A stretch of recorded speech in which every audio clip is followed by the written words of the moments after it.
పర్యటన ముగించుకుని సీఎం చంద్రబాబుతో పాటు మంత్రి నారా లోకేష్ ఉండవల్లిలోని తమ నివాసానికి చేరుకున్నారు. హైదరాబాద్ నుంచి విమానంలో గన్నవరం ఎయిర్పోర్ట్ కు వచ్చి అనంతరం నివాసానికి వెళ్లారు.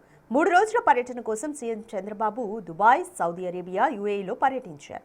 అలాగే రాష్ట్ర విద్యా, ఐటీ శాఖల మంత్రి నారా లోకేష్ వారం రోజుల పాటు ఆస్ట్రేలియాలో పర్యటించారు. ఈ విదేశీ పర్యటనల్లో భాగంగా వారిరువురు రాష్ట్రంలో పెట్టుబడులు పెట్టేందుకు అవకాశాలను ఆయా దేశాల్లోని ఉన్నతాధికారులు, పారిశ్రామికవేత్తలు, వివిధ కంపెనీల సీఈఓలతో సమావేశమై వివరించారు.